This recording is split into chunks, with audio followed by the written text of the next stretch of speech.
أحبابي، الزائر إلى هذا المكان والواقف أمام هذه المغارة لا أجد له قولا إلا أن يقول كما قلت: وأنا لست بشاعر، وإنما ألهمتني هذه المصيبة التي ألمت بأجدادي، فقلت: أسعدتم صباحا يا شهيد الوفاء، رقود العرسان في جنة الخلاد، نعمتم مساء يا طوب الرجال، جلوسا في صحب أحمد سيد الأسياد، لعمري كيف أبكي من فقد جيش عرمرم أعيا خصومه بفرط العناد، لعمري كيف أبكي من قوم أصحاب وصل وفصل وسداد، لعمري كيف أبكي من فقد شيخ مدبر سائس للخيل مراد، لعمري كيف أبكي من فقد أم ثرود ذات وشم وخد وراد، لعمري كيف أبكي من فقد طفل ودود قارئ للقرآن جوادي، لعمري كيف أبكي من فقد خيل مسومة سروجها كانت تملأ الوادي.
Quinze années après l'invasion française de l'Algérie, dans le Dahra, la résistance est menée sans répit par Boumaza, un farouche guerrier qui infligea une série de défaites aux colonnes françaises.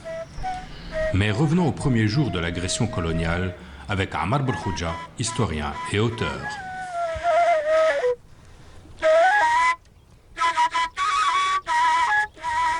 Nous sommes sur une partie des monts de Tablat qui nous permettent d'entrevoir une partie de la Mitidja. Pourquoi la Mitidja? C'est parce qu'à partir de cette région et de cette plaine, les Français vont entamer leur conquête coloniale. Ça ne va pas être facile parce qu'il y a des tribus qui vont s'organiser pour s'opposer à cette agression. Alors, juin 1830, de Bourmont, le commandant en chef de l'armée d'invasion, composé de 37 000 soldats, va débarquer à Sidi Fraîche. Première escarmouche à Stawili, le 14 juin 1830. Et l'armée française d'invasion va s'installer à Alger le 5 juillet 1830.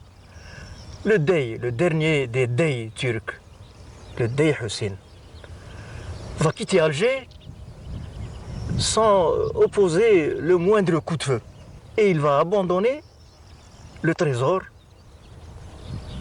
qui était estimé à cette époque à 350 millions de francs or. À cette époque, tout le monde était d'accord qu'Alger était devenue la ville la plus riche du monde. Donc la ville est livrée au pillage et on accapare le trésor. De Bourmont va prendre une partie du butin pour son propre profit, une partie va servir à financer l'expédition et l'autre partie va évidemment être partagée par les dignitaires de la monarchie. Lui, de Bourmont, À l'époque, on l'appelait le déserteur de Waterloo. Pourquoi le déserteur de Waterloo? Parce qu'il avait abandonné son empereur à Waterloo. Il a même utilisé les armes contre les bonapartistes. Première incursion déclenchée par de Bourmont. Elle va être dirigée contre la ville de Blida, le 23 juillet 1830. Pourquoi la ville de Blida? La ville de Blida, elle est au piémont d'un atlas qui constitue un rempart, à partir duquel, si on franchit ce rempart, on peut conquérir Médéa et l'intérieur du pays. Repli de Bourmont, pourquoi? Parce qu'à Blida, les gens, les tribus s'opposent à cette première incursion. La succession de Bourmont va être assurée par Clausel. Clausel qui va continuer dans le même sillage, c'est-à-dire entreprendre des expéditions sanglantes, féroces, contre les tribus de la plaine, de la Mitija, à l'ouest du pays. Une étoile commence à briller, c'est celle de l'émir Abdelkader. Et dans cette Mitija, des tribus vont prendre les armes pour empêcher les Français d'avancer vers l'intérieur du pays. Alors nous allons trouver sur le terrain de bataille les Bni Mennasr, les Bni Mesra, les Bni Khashna, les Bni Saleh et les Hadjout. La tribu des Hadjout, quand on en parle, quand les historiens évoquent cet épisode, c'est une véritable légende. En 1839, lors de la dénonciation du traité de la Tafna par Bugeaud, l'émir Abdelkader va décider d'une offensive générale sur la Mitija. Il va réunir son conseil de guerre à Taza le 3 juillet 1839. Il déclenche son offensive et les Hadjout ainsi que les tribus qui peuplaient la plaine de la Mitija, ça va être une aubaine pour poursuivre cette lutte. Et Bugeaud qui devient gouverneur général en 1841, qui assume en même temps le commandement en chef de l'armée d'invasion, va passer à d'autres méthodes, ou du moins il va les accentuer. Les accentuer comment? En déclenchant une véritable opération de dévastation qui s'appelle la politique de la terre brûlée.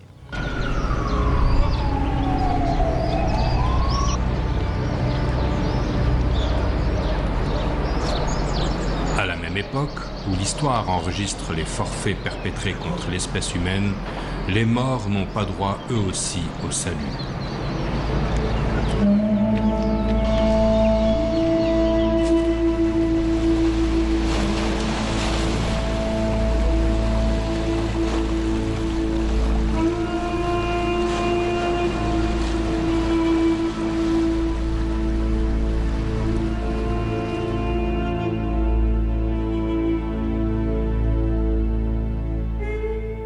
Dans l'un de ses ouvrages, Olivier Lecourt Grandmaison, historien et auteur, évoque la profanation des cimetières musulmans et l'utilisation des ossements humains dans l'industrie française du sucre.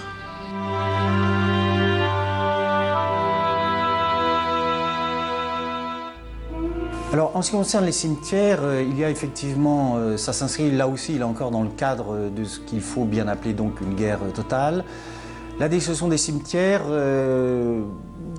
liée à la considération de l'infériorité effectivement des musulmans, de l'absence de respect pour un certain nombre d'institutions, et notamment d'institutions religieuses. La destruction des cimetières, les cimetières étant parfois utilisés, et de cela il y a toute une série de témoignages très circonstanciés, utilisés pour la construction de routes, pour les remblais, parfois sans doute aussi détruits pour des raisons stratégiques. Et qui, là aussi, là encore, relève non pas d'agissements individuels commis par des soldats du rang à l'insu de leur hiérarchie militaire, mais relève de pratiques qui sont parfaitement assumées et par les militaires et par le pouvoir politique de l'époque.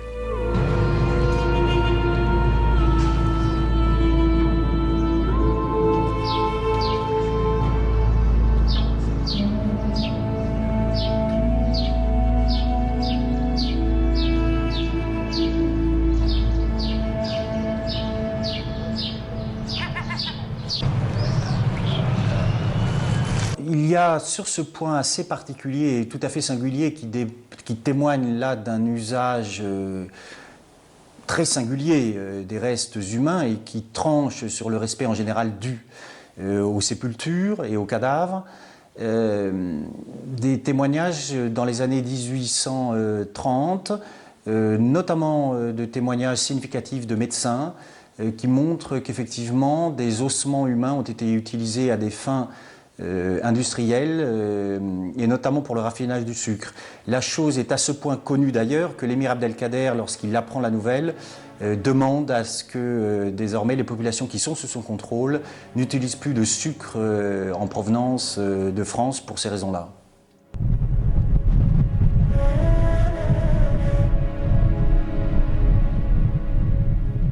Dans son ouvrage de référence, Algérie, nation et société, l'historien Mostafa Lechraf évoque entre autres les tragédies de Mascara et de Constantine en ces termes. Mascara, capitale de l'émir, fut à son tour occupée et détruite. Il s'agissait pour le maréchal Clausel de venger la défaite retentissante de la Makta due à la témérité du général Trézel et à l'adresse tactique d'Abdelkader.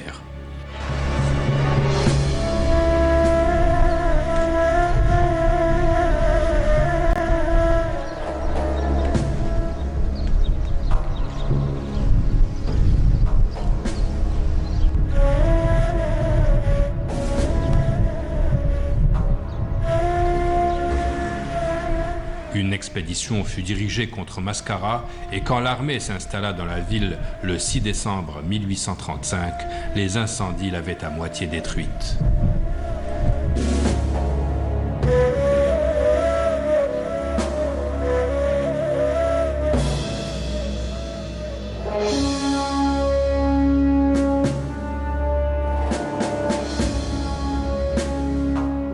La prise de Constantine n'est pas facile. Une première tentative avait échoué en 1836, qui se transforma en un véritable désastre pour l'armée coloniale française. Elle fut prise d'assaut l'année suivante.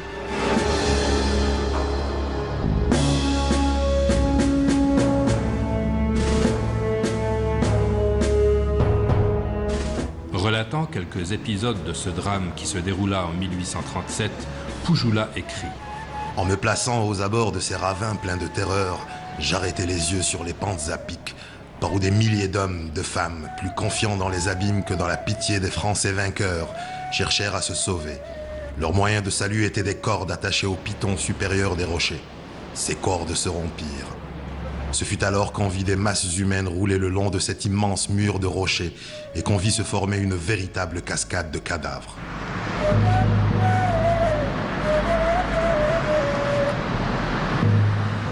Entre-temps, Constantine avait été systématiquement appauvri et par conséquent dépeuplé. Dagan, intendant militaire, nous l'apprend dans sa correspondance d'avril-mai 1845. Il écrit: Constantine est horrible à voir. Toutes les constructions tombent en ruine. La moitié des maisons qui existaient il y a 5 ans se sont écroulées. La population indigène est dans un état affreux de misère et de privation. Tous les officiers de l'armée d'Afrique, impliqués dans la politique de la terre brûlée et les massacres, n'ont jamais caché leur sanglante expédition. Au contraire, dans leur volumineuse et régulière correspondance, ils narrent leurs prouesses avec fierté et sans vente. Cette nuit, nous avons été attaqués sur toute la ligne par une nuée d'Arabes qui, comme des serpents rampant ventres à terre, sont venus tout à coup se ruer jusque dans nos positions, où ils se sont annoncés par un feu terrible et des hurlements d'enfer. C'était un magnifique spectacle au milieu d'une telle nuit à demi éclairée par la lune. On les a chargés et on leur a tué beaucoup de monde. Des morceaux de leur cervelle, des lambeaux de leur tête étaient plaqués autour des retranchements. Lettre de Saint-Arnaud, le 4 juin 1839.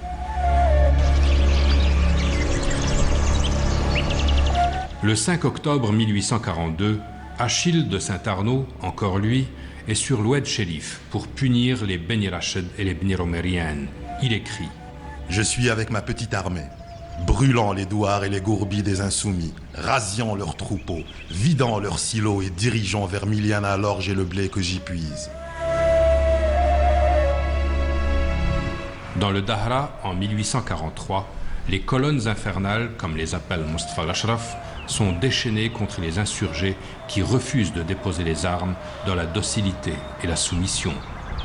C'est alors que le 19 mars 1843, à Sidi el-Khal, dans la Zawiya de Ouled Khlouf, les pensionnaires d'un grand fondouk opposent aux Français une farouche résistance qui se termine par un véritable carnage à la suite d'un assaut d'extermination qui n'épargne personne, y compris les femmes et les enfants.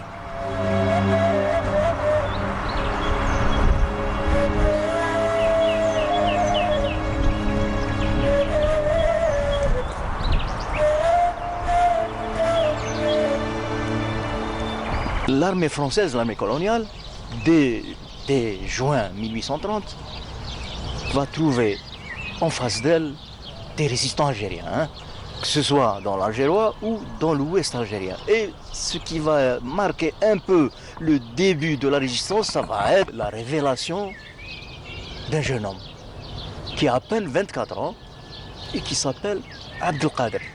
Abdelkader va prendre en charge la défense de son pays en mobilisant les tribus derrière lui et opposer un farouche combat contre les envahisseurs français.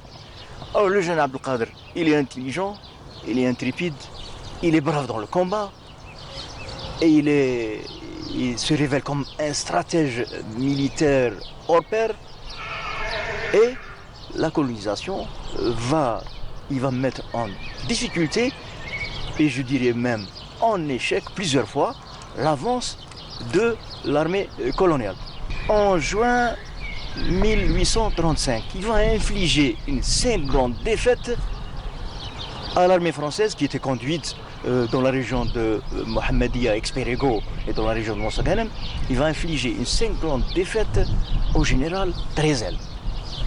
Là, les Français vont évoquer cet échec lamentable comme étant un désastre. Ils sont intrigués. Comment se fait-il que dans ce pays, qu'ils estimaient comme étant barbare, ils trouvent en face d'eux un stratège militaire qui n'est âgé que de 24 ans. Et les Français vont déclencher une offensive sur Mascara. Alors, j'ai dit que juin 1835, échec de l'armée coloniale sous la conduite de Trezel. Et Clausel va diriger une offensive sur Mascara, ce qui va amener l'émir Abdelkader à se déplacer sur Tagdem. À Tagdem, nous sommes près de Tiaret, l'actuelle ville de Tiaret, à 10 km à l'ouest de Tiaret. Là, il va fonder une deuxième capitale, Place Forte, là où il va construire ses armes, là où il va installer sa bibliothèque, là où il va frapper la monnaie. Et il va diriger les opérations militaires à partir de Tagdem. De 1836 jusqu'à 1841, les dirigeants politiques français vont nommer Bugeaud, le général Bugeaud, ils vont le nommer comme gouverneur général à Alger et qui est en même temps commandant en chef de l'armée d'invasion. Bugeaud qui va constater qu'il n'a pas vaincu rapidement l'émir Abdelkader et tous ses combattants, va décider, va innover la politique de la terre brûlée. Alors, en quoi consiste cette politique de la terre brûlée? Non satisfait de vaincre les soldats de l'émir Abdelkader, il va se mettre à ruiner les tribus qui soutiennent un peu cette lutte. Dans l'espoir qu'une fois ruinées les tribus, l'émir sera affaibli. Effectivement, la politique de la terre brûlée va se caractériser par une série de razzias. Et qu'est-ce que c'est la razzia? La razzia, c'est encercler les tribus, par surprise évidemment, et là c'est la ruée vers les femmes, vers les enfants, vers les vieillards, destruction systématique du village ou de la ville, pillage systématique des biens matériels, de cheptel. Et ce pillage-là, cette razzia, on peut aujourd'hui la définir comme étant un acte de banditisme. Un acte de banditisme, c'est-à-dire dépouiller les tribus de leurs biens. Et quand on dépouille une tribu de leurs biens, on ne va pas lui permettre de soutenir la lutte par le paiement des impôts, par la fourniture des éléments qui vont combattre. Et à l'issue de cette politique de la terre brûlée, Bugeaud avait décidé de détruire toutes les places fortes. Boughar, Taza, Tagdem, Sibdou, Seïda, pour priver l'émir Abdelkader d'assises. Parce que l'émir a été un homme de génie qui avait construit de nouvelles villes. Alors, il faut rappeler que le terme de razzia n'est pas évidemment un terme français, c'est un terme qui vient de l'arabe. Et il faut rappeler ceci, rappeler d'autre part que au-delà de la continuité du terme, apparaît des discontinuités très importantes des pratiques. Rappelez que la razzia traditionnelle sont des pratiques souvent utilisées par les populations nomades à l'encontre de populations sédentaires. L'objectif des razzias traditionnelles est de permettre à des populations nomades de prélever un certain nombre de biens matériels, de denrées que ces populations nomades, parce qu'elles sont nomades, ne peuvent pas acquérir normalement. L'objectif de la razzia traditionnelle dans ce cadre est un objectif de prélèvement par la force, mais pas de destruction. Ne serait-ce que parce que si éventuellement ces tribus nomades veulent pouvoir razzier de nouveau un village ou un douar, il faut évidemment que les habitants qui ont été razziés une fois puissent continuer à produire. Et c'est donc par comparaison avec ces razzias traditionnelles qu'il faut analyser les razzias perpétrées par l'armée française, l'armée d'Afrique comme on le dit à l'époque. De ce point de vue-là, il y a un changement de nature tout à fait significatif, puisque l'objectif de la razzia ou des razzias telles qu'elles sont pratiquées effectivement par l'armée d'Afrique n'est plus de prélever des denrées pour satisfaire les besoins de l'armée.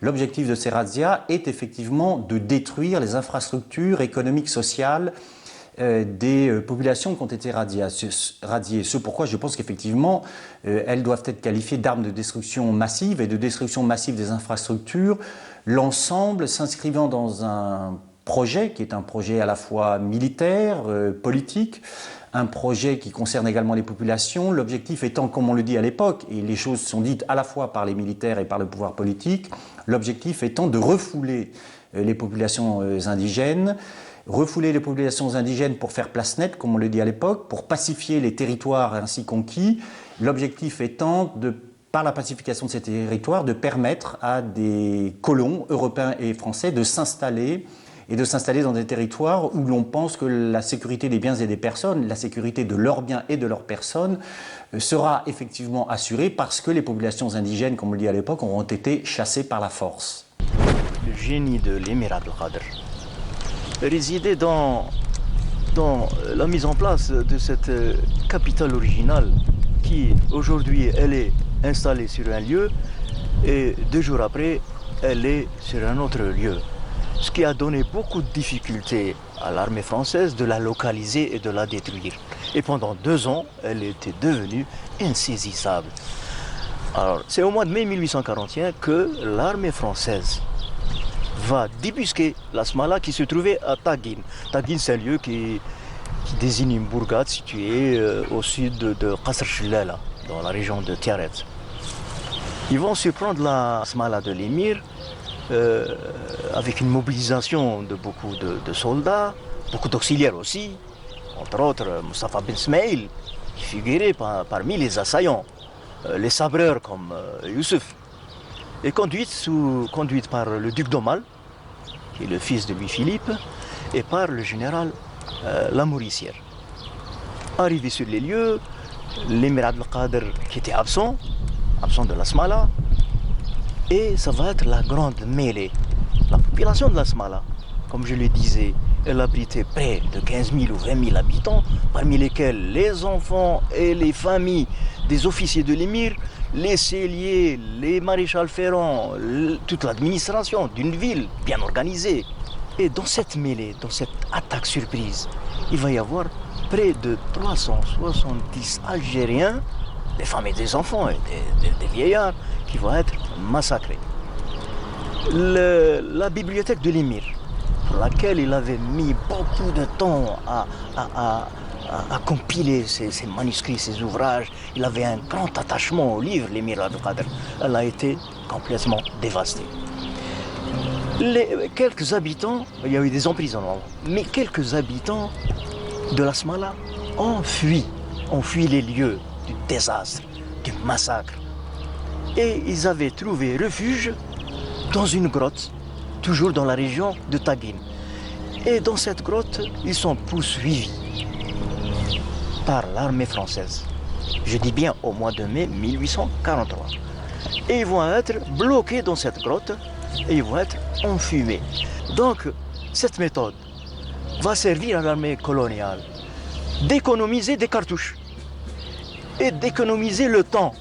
Parce que, au lieu d'aller livrer des batailles contre des combattants sous la conduite d'un farouche résistant qui est l'émir Abdelkader, on s'est contenté de ruiner d'abord les tribus, mais aussi de les décimer une à une. La prise de la Smala d'Abdelkader, qui était sa capitale itinérante, eh bien, a été aussi marquée par des massacres, des destructions et des meurtres de populations ou d'employés civils qui étaient là dans cette administration de l'émir Abdelkader et de son État.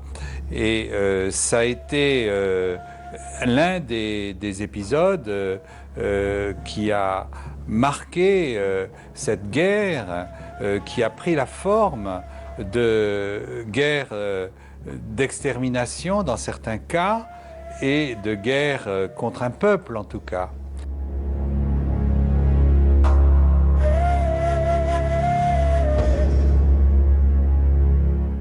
Et le massacre continue dans la vallée du Chérif. Le soir, à 7 heures, nous rentrâmes au bivouac, ramenant 2000 têtes de bétail, une centaine de prisonniers, presque des femmes et des enfants qui, comme vous le pensez, sont traités à merveille. Ce sont de précieux otages. Nous sommes restés plusieurs jours à ce bivouac, détruisant les figuiers, les récoltes, et nous ne sommes sortis que lorsque le pays a été entièrement ruiné. Lettre de Pierre de Castellane, Mostaganem, le 28 mars 1844.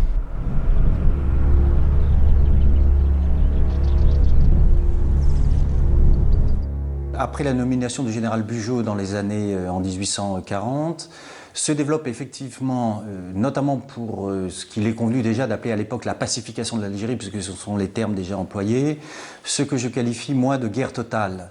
En ce sens, par opposition aux conflits dits conventionnels, ceux qu'on appelait également au XIXe les guerres dites réglées, ce sont donc des guerres qui sont soumises au droit, soit un droit juridiquement établi, soit un droit coutumier.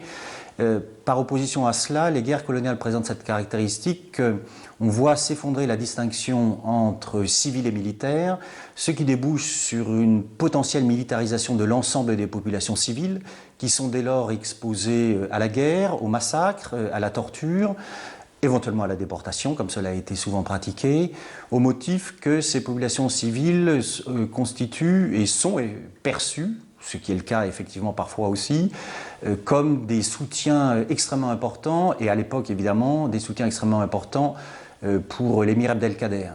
Le second élément essentiel de ces guerres coloniales en tant qu'elles sont des guerres totales réside en ceci que, outre l'effondrement de la distinction entre civils et militaires, on assiste à l'effondrement également de la distinction entre champs de bataille et sanctuaires.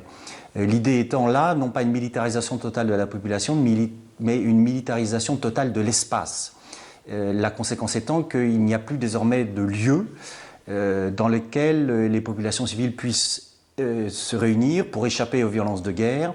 La conséquence étant des pratiques d'une extrême brutalité, à la fois à l'encontre des populations civiles, mais également des pratiques d'une extrême brutalité qui débouchent sur la destruction des oasis, sur la pratique des razzias, en précisant que les razzias telles qu'elles sont pratiquées par l'armée d'Afrique, comme on le dit à l'époque, sont des razzias qui n'ont pas pour objectif de prélever sur les populations locales un certain nombre d'aliments ou de denrées nécessaires à l'armée, comme les razzias traditionnelles. Ce sont des razzias autrement plus destructrices, puisque l'objectif, encore une fois, est de détruire les infrastructures économiques, agricoles, indispensables à la vie des populations razziées. De là, effectivement, des pratiques qui sont des pratiques et pas des comportements, des pratiques assumées, commandées par la hiérarchie militaire, tendant à la destruction, par exemple, des oasis, au fait de mettre le feu à des villages entiers, et des pratiques qui sont très destructrice d'un point de vue économique et social, le fait de, par exemple, de couper des palmiers ou des oliviers, ce qui empêche effectivement les populations locales de demeurer dans les endroits où elles vivaient antérieurement, puisqu'elles n'ont plus de ressources pour vivre.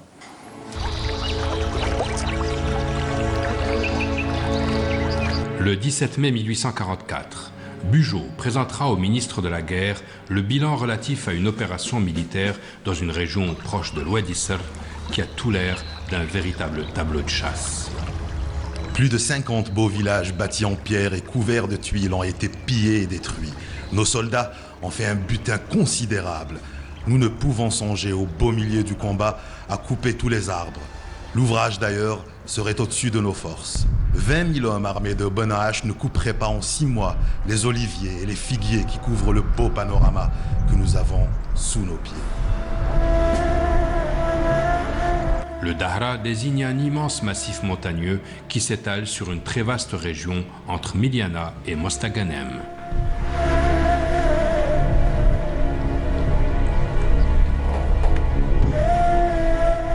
C'est un obstacle naturel qui sépare les beaux rivages de la splendide Méditerranée et les plaines du Chélif.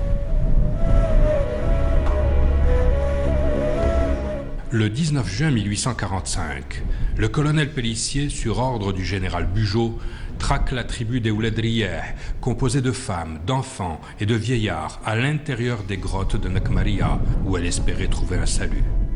Précurseur des chambres à gaz, Pélissier obstruera toutes les issues de Rar Frachih en entretenant des heures durant un immense brasier.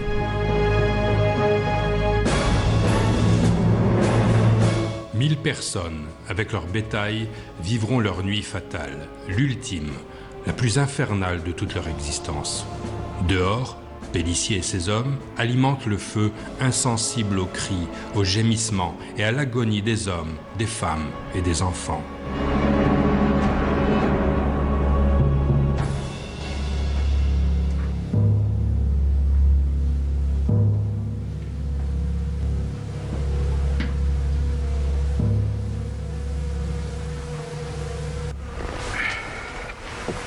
بسم الله الرحمن الرحيم. رانا هنايا أمام الفتحة الرئيسية لمغارة الفراشيح التاريخية. هذه المغارة التي وقعت فيها جريمة من أكبر الجرائم التي مارسها الاستعمار الفرنسي ضد أهلنا العزل قبيلة ولدرياح.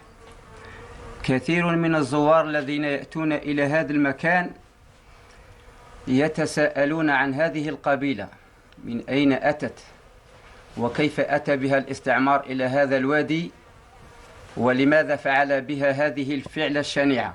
المعركة الأخيرة التي وقعت في ولاد يونس هي التي جعلت القبائل تتراجع وتتقسم وكل قبيلة ترجع إلى حماها، ومن بين هذه القبائل فرسان ولاد رياح الذين لجأوا إلى رباعهم هنا في صبيحة يوم 18 من جوان 1845. تراجع الفرسان وأخذوا أبناءهم ونساءهم وشيوخهم وبهائمهم وما يملكون ولجأوا إلى هذه المغارة التي كانت معدة كملجأ خلفي أو كملجأ خلفي لأهل القبيلة كلما جاءهم الخطر. L'enfumade la plus célèbre est l'enfumade réalisée par le général Pélissier en 1845 dans les grottes du Dahra. Cette enfumade est célèbre parce que, à la différence d'autres enfumades qui ont été commises antérieurement et voire ultérieurement, cette enfumade a suscité un scandale et un débat assez vif à la Chambre des Pairs à l'époque en France. Un certain nombre de membres de cette Chambre des Pairs condamnant ce qui venait d'être perpétré effectivement dans les grottes du Dahra. Il faut rappeler ce qu'il s'y est passé de façon assez précise. Les troupes commandées par le général Pélissier venaient de remporter une bataille contre des indigènes armés, comme on le dit à l'époque. De ce point de vue-là, ces militaires français n'étaient plus du tout menacés. Une partie de la population civile s'était donc réfugiée dans ces fameuses grottes du Dahra. Et le général Pélissier a décidé, comme cela se pratiquait antérieurement, d'enfumer les populations qui avaient trouvé refuge dans la dite grotte. تمت محاصرة القبيلة وحول الفرنسيون أو العسكر الفرنسي جيشه وفرسانه إلى حطابين ورعاة يقطعون الأشجار الخضراء التي كانت تغطي هذا المكان ويحصدون يجمعون الحصائد من الحقول ويرمونها من أعلى هذا الجبل لتسقط في فوهة المغارة حتى تم غلقها نهائيا. والملحوظ أنهم كانوا يضعون أكداسا من الكبريت أو أكياسا من الكبريت داخل أكداس الحصائد. تم غلق هذه الفوهة، والفوهة الموجودة من جهة واد زريفة على الجهة الشرقية للمغارة. كانت فتحة أخرى تؤدي إلى الشمال من المغارة غلقت وتمت حراستها من طرف العسكر الفرنسي. وفي ليلة 18 إلى 19 من جوان 1845 أضرم السفاح بيليسي النيران في الحصائد التي كدسها أمام فوهة المغارة، وأخذ عساكره يتفرجون على أهلنا وهم يموتون موتة شنيعة، موتة غير مسبوقة في الزمان، التي توغلت إلى أروقة المغارة في الداخل. لم ينجو ما يزيد عن 1200 شخص، بالأحرى يقول الأجداد بأن عدد الأموات هنا هو 1010. Il s'agit de pratiques qui relèvent d'ordre donné et d'ordre donné au plus haut niveau, puisque le général Bugeaud avait eu cette formule terrible à propos des indigènes. Il avait dit vous pouvez les enfumer comme des renards. Et c'est effectivement ce qui s'est appliqué. Et dans les grottes de Dara, donc on sait, puisque les textes là aussi et les témoignages de l'époque le montrent, que près de 1000 personnes, hommes, femmes, enfants, vieillards, qui ne présentaient aucune menace pour les soldats, sont morts effectivement asphyxiés. Il y a eu des protestations de certains en France, mais très vite, et le ministre de la guerre de l'époque et le général Bugeaud sont tous les deux à intervenir pour faire comprendre qu'il était absolument hors de question que le général Pélissier soit sanctionné. Par ailleurs, il n'a pas été sanctionné et il n'a non seulement pas été sanctionné, mais il a poursuivi une extraordinaire carrière militaire, puisque par la suite, il a été fait maréchal de France. Et il faut savoir que maréchal de France n'est pas un grade, mais une distinction accordée par les autorités politiques aux militaires qui sont pensés comme ayant rendu des services éminents à la nation, comme on le dit. بعد أيام والنار تلتهم أجساد أجدادنا في هذا المكان، أمر المجرم بيليسي عساكره بالدخول إلى المغارة من أجل إخراج الشواهد، وهذه الشواهد كانت تتمثل في آذان البشر، فهم كانوا يلتقطون الآذان اليمنى أو اليسرى للإنسان لكي يحملونها لقادتهم، دليلا على أن عمليتهم تمت بنجاح. العملية المدبرة للإبادة تمت بنجاح، وما كان عساكر بيليسي يأخذون من البشر إلا من الشباب القادر على حمل السلاح، تاركين وراءهم الأطفال والنساء والشيوخ حتى لا تبقى لهم وصمة أنهم قاموا بفعل إبادة. لما تمت المحرقة ورحل العساكر الفرنسيون من هذا المكان، جاء رجل من بني زروال، من قبيلة بني زروال ذات العلاقة الوطيدة والمصاهرة مع ولاد رياح، يكتشف المكان. لما علم بما وقع لولاد رياح فما وجد بداخل المغارة إلا شخصين حيين، رجل وامرأة، وهذان الرجلان هما اللذان يعني بعدما استرجع حياتهما حكوا هذه الحكاية التي وقعت لولاد رياح. هم الذين أتوا بالخبر الذي ربما كان يظن الاستعمار الفرنسي فعلوا فعلة وليس هناك من يأتي بخبر. هذا الرجل الذي أخرج المرأة وبعد أن ساعدها على استرجاع قواها تزوجها وأنجبنا نحن أحفاد هذه القبيلة. Donc cet événement n'a pas du tout été un accroc dans la carrière du général Pélissier. Les raisons pour lesquelles le pouvoir politique en France et les raisons pour lesquelles le général Bugeaud couvre son subordonné en Algérie sont liées à ceci, que tous sont convaincus que ce type de méthodes employées, comme on le dit à l'époque contre les Arabes, sont une nécessité militaire pour pouvoir effectivement conduire la pacification de l'Algérie à son terme. L'objectif étant, au-delà de la pacification, déjà de faire de l'Algérie, et c'est là une particularité très importante, de faire de l'Algérie une colonie de peuplement. une colonie de peuplement où les pauvres, les classes pauvres et jugées dangereuses en France seraient de gré ou de force exportées et permettraient donc l'installation durable, puisque c'est ça déjà l'objectif, de populations françaises et européennes